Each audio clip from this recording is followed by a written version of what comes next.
Fantastic. Look, I'm going to move on to our final presenters. Fiona Ng is actually in the UK, I believe. So this is a pre-recorded presentation from Fiona and from Mahlie Jewell. Now, Mahlie is here and she's standing by and will help with questions and discussion at the end. So Fiona is a researcher now at the University of Nottingham. I believe she was formerly working with Mahlie in Project AIR in Wollongong. And Fiona is focusing on the development and evaluation of recovery-oriented digital interventions for people who have complex mental health problems. And Mahlie's just wonderful, and we keep seeing her artwork popping up at odd times. She's a marvellous supporter and advocate for services and greater education around BPD. She's also publishing, and she's currently a student as well, completing a Masters of Art Therapy at the University of Western Sydney. And she does a lot of work with the Australian BPD Foundation, with Project AIR, and as well as various organisations within New South Wales. So welcome, Mahlie, and Rita, if you could. Okay, my name is Mahlie Jewell and I am a lived experience advocate and a peer mentor. I've been working in the lived experience advocacy space in BPD for around 5 years now, and I often work with organisations and people who are conducting research into people living with BPD. And my name is Fiona Ng. I'm a researcher at the University of Nottingham in the UK. And in our presentation today, we're going to be talking about our experience of involving people with lived experience of BPD in research, and also the benefits that it has, not only for research, but also for the people with lived experience as well.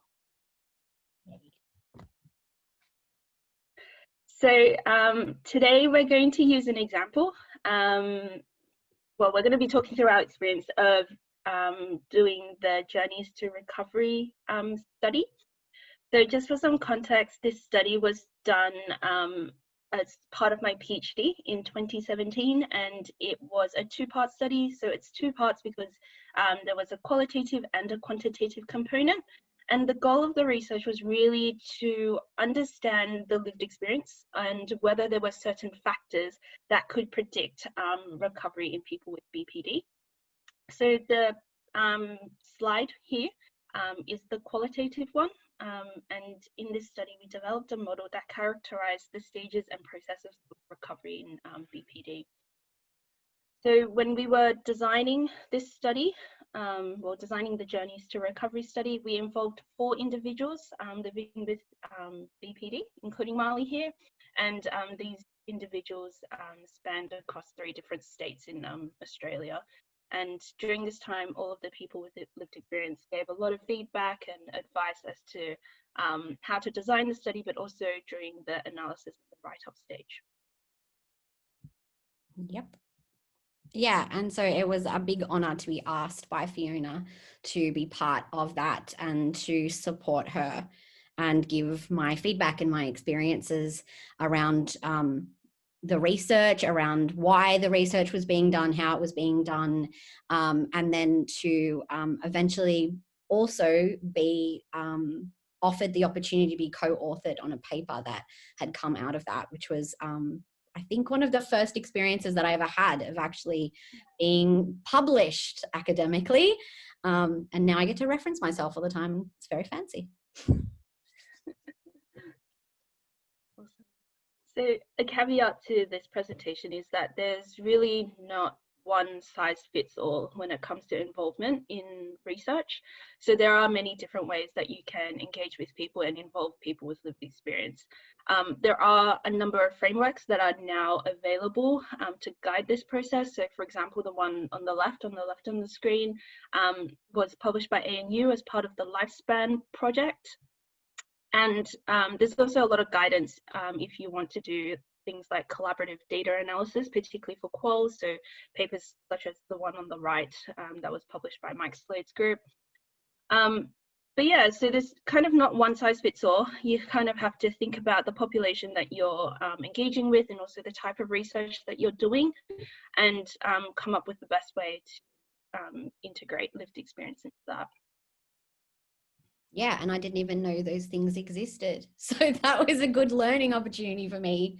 And I think one of the things that I definitely took away from this was like my first introduction into academia and all of that stuff. And so I learned so much going on, you know, in terms of frameworks and things like this, and, you know, how you design a study and all of that kind of stuff. So it was a really good way to have a soft, gentle entry into that world and be supported through that entry, because I'm now doing a master's degree and they did not provide that. So I'm lucky I went into the master's degree with that.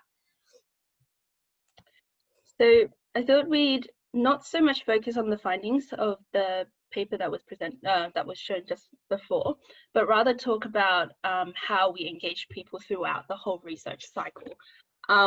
So in general, this is what the research process will look like. So there are about 8 stages, and of course this differs depending on the type of research that you do. So the 8 stages include things like identifying the problem, doing a literature review, setting the research questions, choosing a research design that is most appropriate for the research question, deciding on the sample that you're going to use, collecting the data, analyzing the data, and then of course writing the paper as well. So because the Journeys to Recovery study was done as part of a wider research program, we had a good idea of what the problem was, and we had already done quite a lot of literature reviewing as well. So when we involved people with lived experience, we started at about stage 3 onwards, so starting at about when we were starting to set the research question for this particular study. Yeah, and I also think that's important as well, because one of the things that I have learned as a person with lived experience, I think there is often like a natural inclination to want to be involved in everything. And I think that also comes from, you know, not ever being invited into the space and being welcome in. So there's this kind of like, no, I want to do everything. But one thing that I've learned is to allow the people doing research to be the experts in that and trust them with that. And so, you know, looking back, I would say that that is probably the best place for us to come in. You know, I didn't need to be part of a literature review. There's no way that I could have helped with that really. And nor would I want to have, to be frank with you, because yeesh. And so for me, it was kind of like going, yeah, you do the hard work and then I'll kind of come in and tell you where you got things wrong. No, joking. But, you know, I think it's important. Yeah, thank you. I think it's important to really be mindful about where input is best for people with lived experience, you know, because it's not our regular day job, or it's not, you know, what we're doing in terms of our own education. And so it's important to build up trust so that you as a researcher can be trusted by people with lived experience to go and do the things that you need to do. And then come back and let us know when, you know, you'd like us to, you know, provide you some feedback. Yeah, and I think it's also important to recognize that researchers can also do harm in terms of when we involve people with lived experience. So it's just being mindful as well that you're involving people at the right time to minimize that too. Yeah, incredibly important. Very much so. The study design. Yeah, so next slide. Next slide. All right. So, so we started at stage 3, I suppose, and so we were getting a lot of input from Mahlie and the others, helping us try to really narrow down on what the specific research question we were asking was, but also trying to help us to make sure that the questions that we were asking was actually relevant and important to people with lived experience. So of course this would look a little bit different if you were doing, say, I don't know, like a trial or something like that. But given that we were asking about lived experience, it was a no-brainer that we had to involve people at this stage. So one of the things that we were trying to really make sure that we could do was I guess what we call having a direct line to patient benefits, and making sure that the findings that you have will actually have an impact on the lives of people, or having an impact on the way that interventions are developed, or that the way that care is provided, or even have an impact on policy. So the people with lived experience really help to shape the question and guide that development. I agree with that. There's so much research, I think, out there that's done and is brilliant, but goes nowhere. You know, and I often have the experience of, I guess, talking to people who've done research, and I'm like, wow, like your research is really great and you identified a massive gap here. And then my next question will always be, so what came out of that? Were there resources? Did you do a manual? Did you like, and they're like, oh no, like we just answered the question. Like that's for somebody else to do kind of thing, which I don't understand. And so I think it was important for us to really, you know, with this kind of work, which is really quite, if you look at the literature that exists, it's actually quite groundbreaking, because we haven't had a lot of positive recovery stuff put out into the BPD space in academia. And so it's really important to me to make sure that, you know, there was going to be benefit to the people with lived experience. I wanted them to be honoured. We needed to be honoured.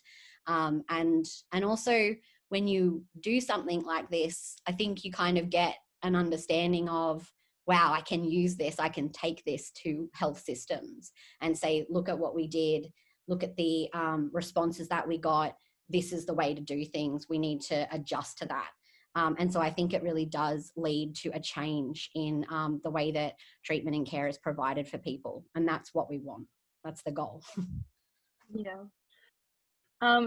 So in terms of choosing the study design, this very much just stemmed from the research questions, but where we could involve people was in developing the interview schedule. So it was a qualitative study, and a lot of input that we had kind of pointed out places where we were missing. So I think the interview schedule was initially very individually focused. However, it then expanded out to a little bit more kind of socially and environmentally, like the social and environmental factors that can also affect recovery too. But it also helped us, people with lived experience also helped us in just helping us kind of get the tone right of the interview questions as well, because the tone can affect the kind of responses that are given as well by your participants. That was also very important for us. Yeah, definitely. That was something that I really remember us spending a lot of time on, and I was really happy that we spent a lot of time on it and getting it right. And obviously I, you know, came from that myself with, you know, being the person who's always filling in the survey. I am that person. I'm always like, oh, there's research, I'm going to put my answer in. And so then looking at the fact that I know for me, they'll get to a point where if I'm at like page 5, question 300, I'm just ticking boxes at that point. I've stopped actually reading the question.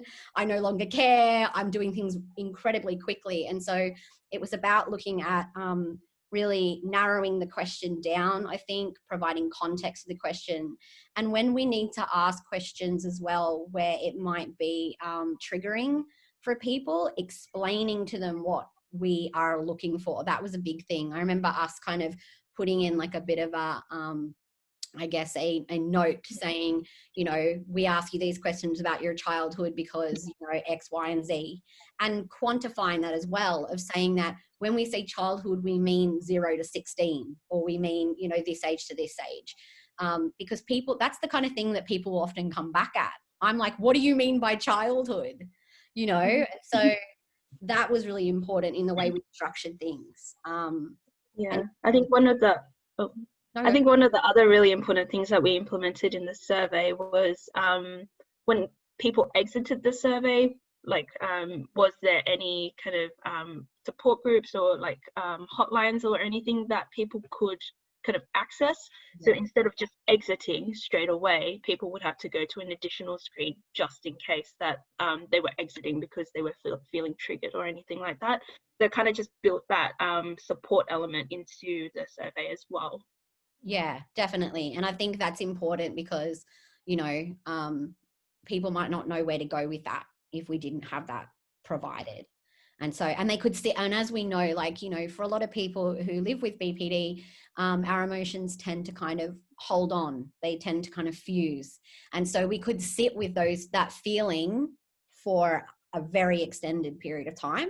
And so I think to kind of put that in also shows, I guess, that, you know, that there is caring behind in terms of the researcher, and knowing, hey, that sometimes this can bring stuff up, and sometimes just naming it is way you know, as beneficial as, you know, providing somebody with an actual, you know, I guess, counselor or something to talk to.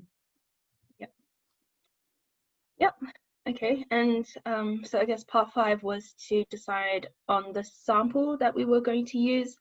So yeah, we kind of toyed and throwed with this. So we knew that we wanted to interview people with lived experience of BPD, but what kind of people with lived experience of BPD? So did people just self-identify with having lived experience of BPD, or did they have to have a diagnosis? And in addition to that, would we kind of do another assessment in the interview to make sure that people did meet criteria? So there was a lot of conversations about that, but we ended up just going back to the research question and getting input as well, but then deciding that no, it wasn't appropriate to reassess people, and that many people would have previously been given a diagnosis but no longer identified with it. So we ended up settling on people who self-reported having previously been given a diagnosis of BPD. So it would kind of be more broad, and it would capture more people with different experiences. Yeah, I also think that's really important, because we know in this space that there is heavy debate and conversation about the diagnostic process. And so the way that I look at it, and the way that I kind of speak to people about it, is if you look at that criterion and that, you know, and that resonates with you, if you're like, yes, this is my experience, then, you know, for me, I kind of feel like that's good enough. You know, I don't think anybody would, like, on purpose self-diagnose themselves with BPD. And so I thought it was important as well, because like you said, there are people who don't identify with the diagnosis of BPD. They might be more EUPD, or even people who just look at it as, in their perspective, a complex trauma reaction. But they have the same experiences. So I thought that was really important as well, to include people like that. Yeah, so a lot of the work that people with experience helped us with was very much to do with collecting the data, and especially coming from a research perspective, it's very difficult to kind of gain access to hard to reach populations, including people with lived experience. So having our lived experience panel members, I suppose, really helped us with that. So with this study, we ended up recruiting about 600 people around the world. Massive. And yeah, which I think is really good. Yeah. But yeah, and it was just definitely not possible without that. And I think definitely Mahlie helped us get a bit of credibility, I suppose, in that, you know, she was able to vouch for us, to say, you know, we're not just kind of coming out there to just get information from people and then kind of just, you know, leave, that we were committed to kind of seeing this through. Yeah, that was a big thing. So I think we know that with the high levels of stigma associated with BPD, that many people don't disclose publicly. And we also know that if you look at where that stigma comes from, which is primarily mental health professionals, including researchers have done a lot of damage to people with BPD, as Fia said. And so, you know, people with BPD are very hesitant to trust that population.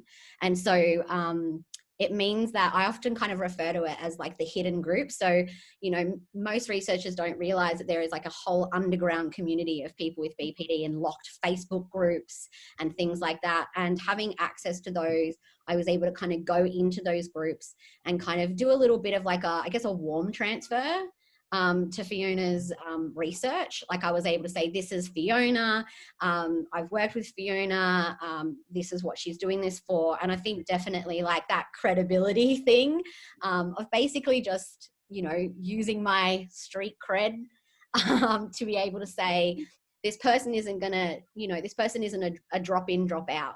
you know, they're not just there to study you and then they're not interested really in helping you. And so I think that was really important as well, to say this person is actually really dedicated and is working really hard within this space for us. So let's support her. And being able to then say as well, whilst they were going through it, to answer their questions, if they didn't feel comfortable contacting you, I gave them the option of contacting me. And so we would have conversations about things, and they would always, of course, give me, you know, a different version of feedback than they might give you, or, you know, something else. So like, they could be like, this question was really horrible and blah, blah, blah, and I'd be able to pass that on. But also, you know, I guess do that real like, hey, how are you going with completing the online survey? Are you guys still interested? We really want to hear what you have to say.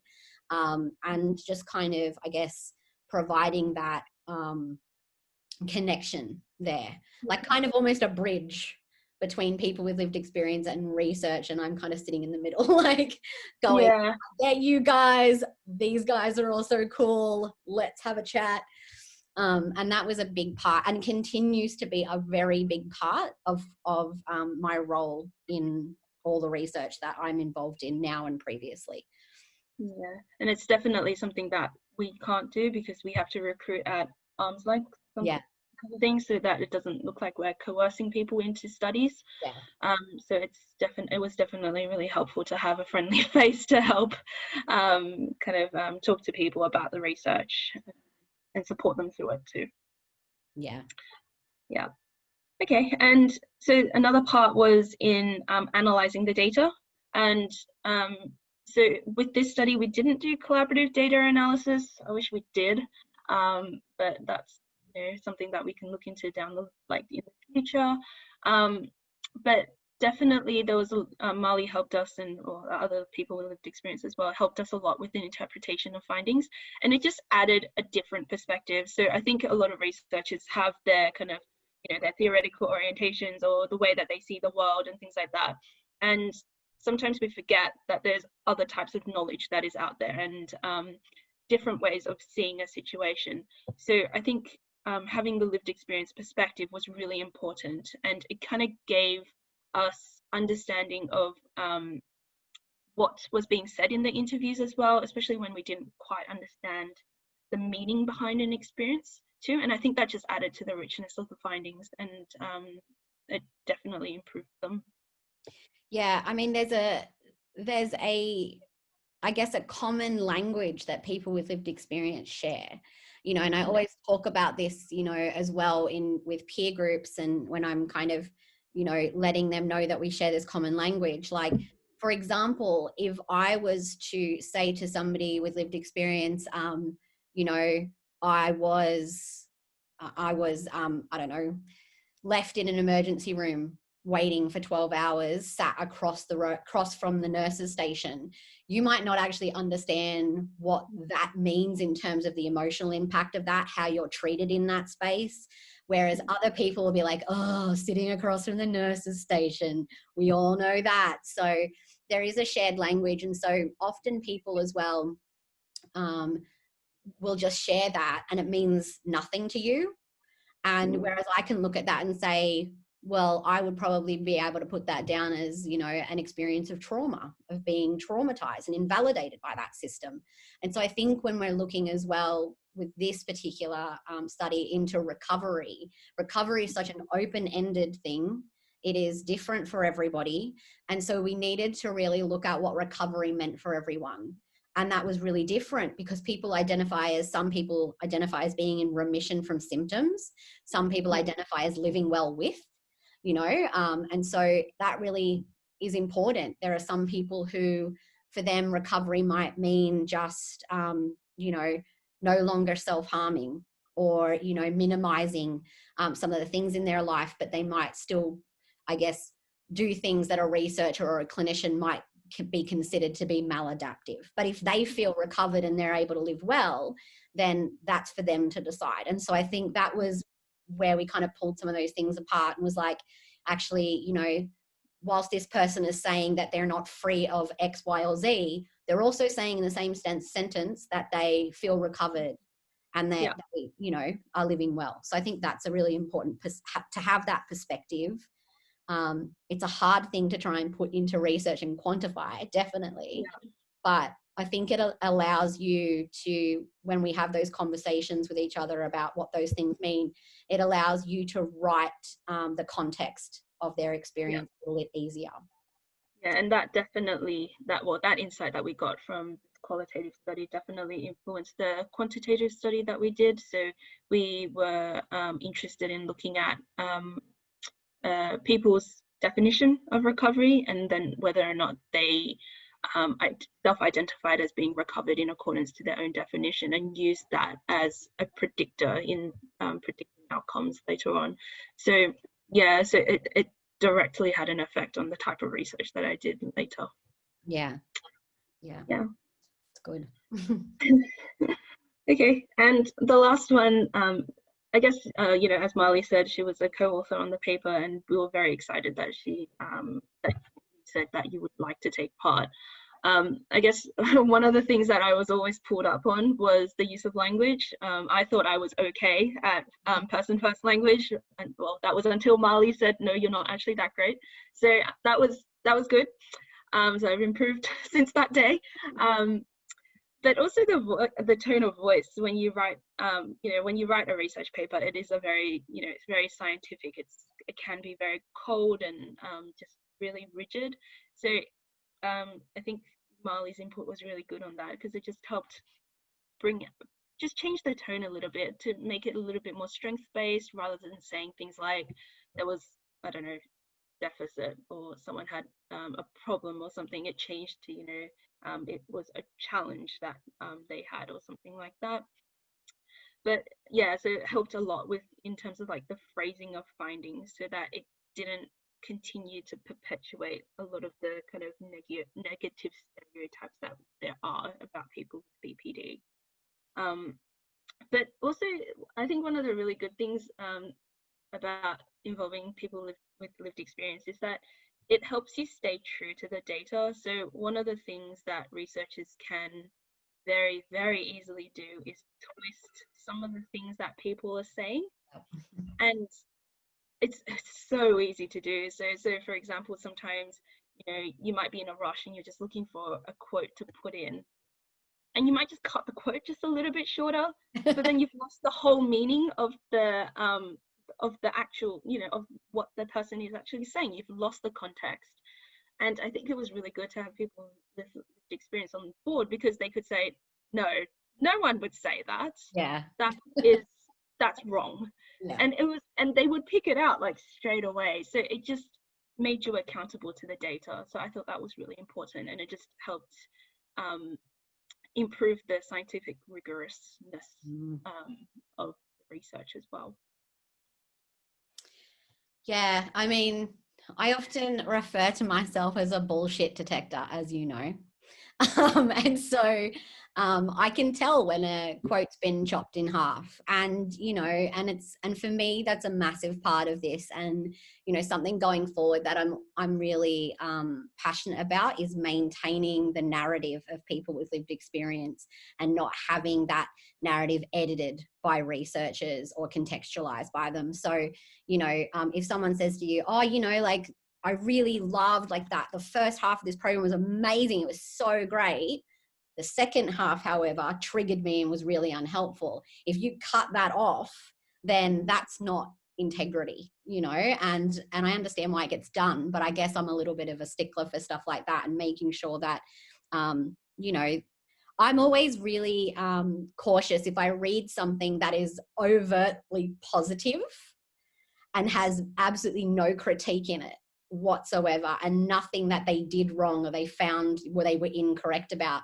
I get really highly suspicious of that, because I think it should be balanced. And I think those voices are just as important as those who are, saying, yeah, this worked, this was great, and it's really important to have those conversations. I'm always really highly aware of the use of language, because I think that comes from historically looking at research on people with BPD and the language that was used, which has become, stigmatized. It's horrible. A lot of the language is very pejorative and all that kind of stuff. And that's filtered into the clinical space, which has then been pushed onto people with lived experience, and they've ingested it. So all of that language that has been used historically and that, you know, clinicians push out into the world, creates massive amounts of self-stigma, which, you know, stops people recovering. And so that tone of voice is actually really important as well, because although, like, I know that you have to be, you know, really objective when you're writing, and that's definitely, you know, the way it is, there's a real big difference, you know, with using a term, for example, like chronic relapsing. You know, like that could be rephrased into, you know, just hasn't found what works for them yet. You know, is really continuing to try, always like reframe to people who say, oh, I'm a chronic relapser. I just always reframe it as, yeah, and look at you. Every time you don't get somewhere, you try again. You've come back and back and back to try and try. And so I think strengths-based language is something that I'm very passionate about, because I think it's really needed in this space. And so I like to read data that is using strengths-based language and trauma-informed language. And that can simply be something as simple as not using the term deliberate self-harm, but using the term non-suicidal self-injury. You know, they're two very different terms, but they feel different. And I think that's the thing that I'm picking up on, is that words are connected heavily to feelings. And although researchers might not realize that, when you read things and it's about you, you do internalize it, and some of it really hurts. And so I think just as much as we can, you know, reducing that impact for people is really, you know, a more ethical way, I think, to do things as well, you know. And I think we've done that really well. And I have noticed a massive shift in your language as well. Like, I never have to really correct you anymore, which is really good. Except you did use the word patient, and I hate that word. But I also understand that you were referencing something, a model, so that's fine. I'll let it go for this one time. Okay. Next slide. Yes, please. Yes. So our last slide, just some reflections in terms of what we've found, I guess, works best in a way. So I think my key takeaway in terms of working with people with lived experience is that you have to be authentic in your engagement. They know when you're just kind of ticking a box and it's just a token kind of thing, even if you're paying for their time and their travel and all things like that. They know when they're just being a token. So you need to be willing to listen and to reflect upon the things that they're saying, and also willing to kind of take on their feedback and embed it within your research, because if not, there's kind of no point in a sense. But it's also kind of, you have to make space for people with lived experience in terms of recognizing that they are an expert by experience. So you need to give them a seat at the table, and kind of, I guess, I'm not sure, like, in a sense, kind of, not so much remind, but I don't know, like, I guess, kind of reiterate that yeah, they are an important component of this research design process. And yeah, because most people have never felt that level of respect before. You know, most people have been told, no, I know what's best for you. I went to school for 10 years, you know, and so I think that's really important as well. They'll be much more likely to engage, and the engagement will be so much better if there is authenticity there, and if there is that respect, that high level of respect there, I think. Yeah, and I think it feeds into the next one about trust. We, as a researcher, you kind of really need to acknowledge that there is a power dynamic involved.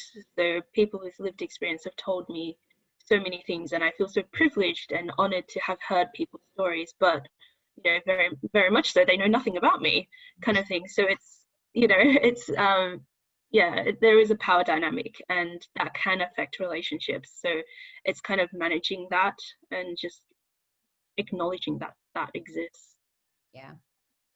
Yeah, you've written it just there, you know, like really honoring that that relationship and that experience as well. And you know, and that, I think that just comes down to, like, being, I know it sounds strange, but it comes down to being a human being with them.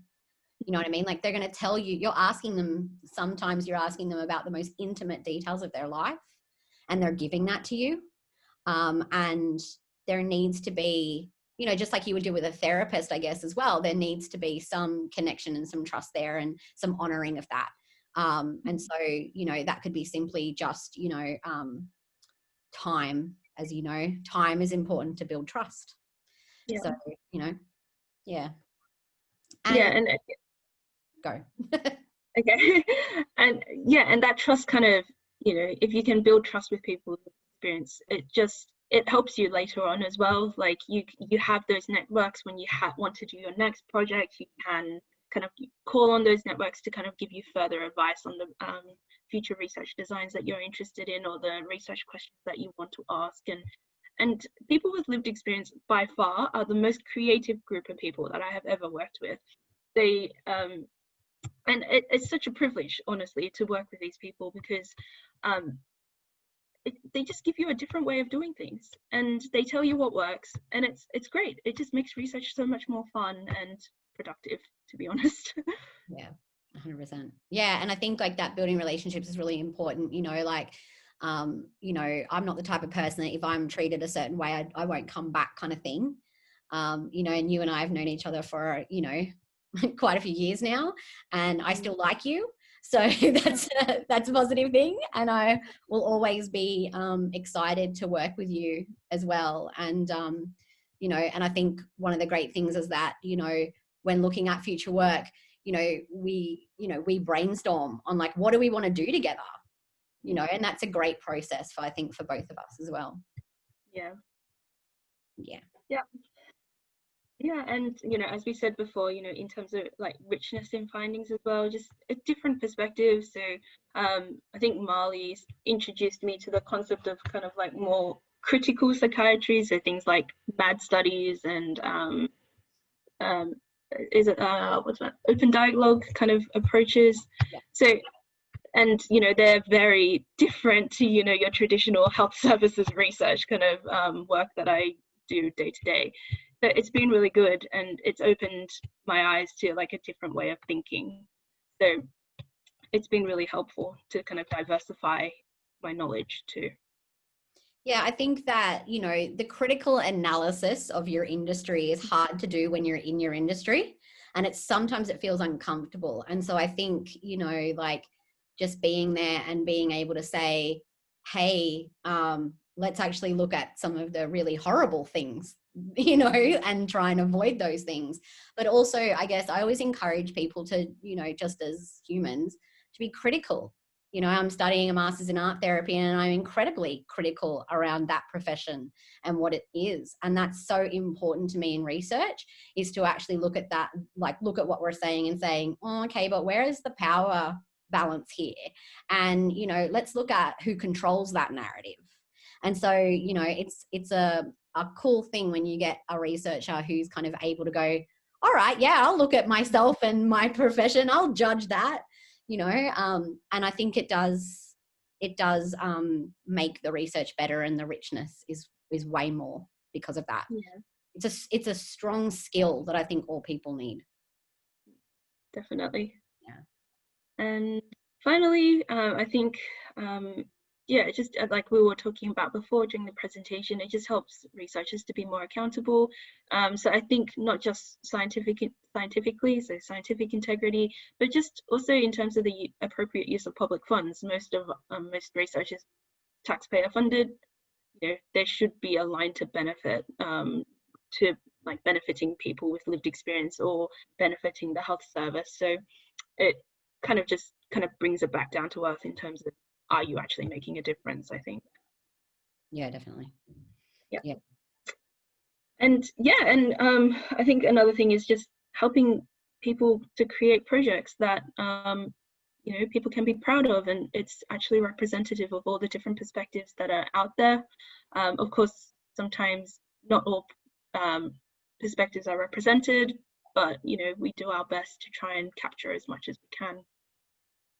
Yeah, I think that's important as well, because people who are involved in research, I often wonder if researchers know how excited participants of research are. Like, you know, I will constantly kind of be asked if I've kind of supported people to go through a research project. They'll always ask me about where it's up up to yet, because they want to read it. And this is the thing as well, is like, I think, you know, we want them to read it and feel like they've been heard and feel like they've been validated, and you know, that they can kind of see a little bit of themselves there, I guess.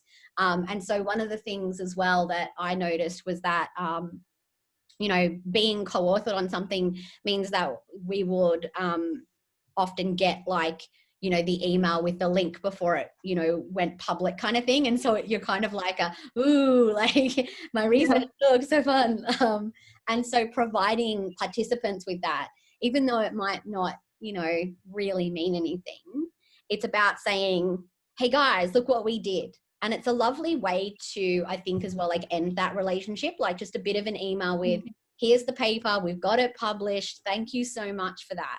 You know, and it's a lovely way of kind of closing off that relationship that for many people might have been over months, you know, depending on the size of your study and stuff. So I think it's a lovely way to kind of close that relationship off, and really helps people as well maybe close it off, I think. You know, and that way you're not going to get an email in a couple of months going, whatever happened to that thing? Because you found out. Because, you know, they're not, most people with lived experience, they're not researchers. And so they don't sit on ResearchGate and wait for a notification to come through. So sending an email with the link, a free link to access that paper so that they can read it, is kind of like, you know, really embedding once again that trusting relationship and that authenticity. And you're more likely, of course, to circle back to retain that relationship for the future. Yeah, and I think it just helps people with lived experience as well in whatever kind of journey that they're taking, in terms of whether, you know, for example, some people might use the findings to advocate for a service or kind of lobby for additional funding or things like that. So it's kind of like a two-way street. So they've helped you, so it's time for you to help them back too. Yeah, I'm constantly referencing myself in essays. I'm always referencing myself. It's a cool and powerful thing to do as well. And, you know, I've got lecturers at uni that, you know, that go, keep referencing yourself. Like, that's amazing, you know? And I'm like, yeah, what I think and what I say is valid. Look at this. And so that's really important as well. And also we disseminate things in different ways. You know, so I'll disseminate that to peer groups, and they might disseminate that to, you know, the people that support them as well. So you're actually getting into a whole different subset of people, not just researchers or academics. And that's important. That's important. Yeah, definitely. Yeah. Oh, that was great. Thank you so much, Mahlie. And of course, Fiona in absentia in Sleepyland. That was fabulous. And just the repartee that you two had presenting that really underscores the point that you're making of having that intersection between the researcher and the person with lived experience. So we have gone past 1. I'm happy to keep going a bit longer, but that some people have unfortunately had to leave. Rita asked me to mention that there will be a feedback survey that will be distributed to all registrants for this session. Please provide the feedback so that we can know what worked for you and know what we can do better for next time. Mahlie has had a chance to be looking at a lot of the comments as the presentation was going and responding to quite a few as well. Mahlie, do you have anything you would like to add at this point, or does anyone have anything that they would like to ask Mahlie about? I guess I would like to reiterate the difference between collaborating with people with lived experience and actually co-authoring them.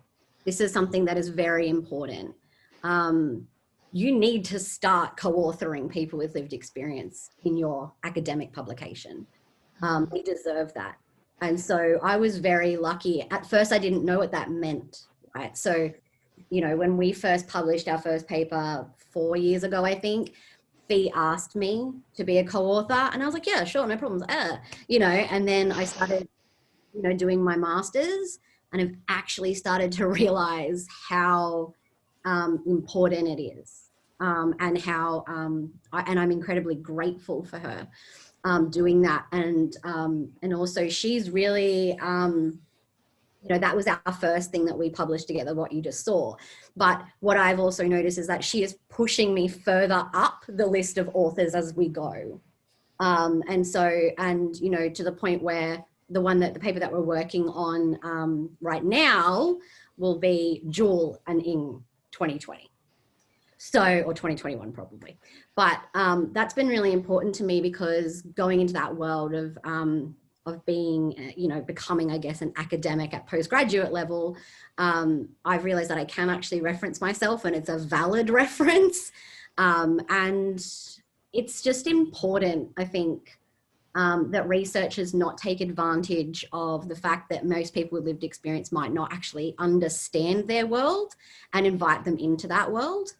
And say, hey, I'm going to put you on this paper, you know, even if it's second to last, you know, I'm going to put you on the paper, because it just means something, you know, so much more. And when I look at a paper now, and I look at what I'm reading at, I'm really hyper aware that even though people might put in the narrative of lived experience, the researcher is controlling that narrative.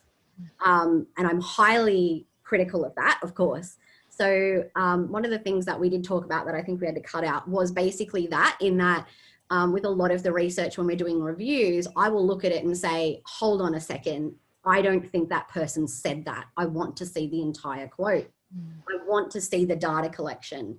And I've been able to pick up things, for example, on one of the things that we did, where we had a group of people with lived experience, and then a group of people who identify as carers or support people. And they hadn't made a distinction between the two in the literature. And I actually, I saw it, because I was like, no person with lived experience would say that, I'm sorry. And they looked back at it and they went, oh yeah, that was a carer perspective. And I was like, okay, cool. So you need to name that though. You know, we don't lump people in together. And so, you know, I wonder how many times that happens without, you know, there being context provided and things like that. And so I think that's something that, you know, was helpful. And also the fact that I was in that room when we were doing that data collection. So I know who said what, like, you know, and also one of the things that I wrote down as well is that I am paid for every single minute I spend working on these projects. And I know that people don't get money for research, but if you work in a university or you work for an organization, you are being paid to conduct that research as part of your job. And I'm also paid for my qualifications. I'm not paid some, you know, token rate where they give me a gift card. I'm paid the person who is currently undertaking postgraduate study. And that's been really important to me, and something that I've realized needs to be happening a little bit more, I think, in terms of how we collect things and, you know, I guess how we remunerate people. I think so, Mahlie, and there's a respect element there, but there's also a very intentional thing. It's a transactional approach in some ways, but it's also honouring the experience that someone's bringing as being valuable. Yeah. And we're certainly with our new lived experience panel that we're developing at Spectrum, that is a paid role for them. And that's the only way we want to have it as well. We never want people to feel like they're being taken for granted. And I think authorship too, you've got ownership of that work now. You know, you didn't just participate in it, you helped shape it, you helped interpret it, and you helped write it. And so I think that authorship actually is something that you earn. It's not just a token thing either. And that's something you can claim credit for as well. So that's fantastic. I'm going to wind us up now, because I know Rita at least has another session at 2. It's been marvellous to have everybody join us, and thank you very much for everyone who's still here for attending, and to our speakers as well. We've had 4 very different research presentations, just giving you a flavour of some of the research that's going on in the BPD field. So thank you to all, and I'll close this session now.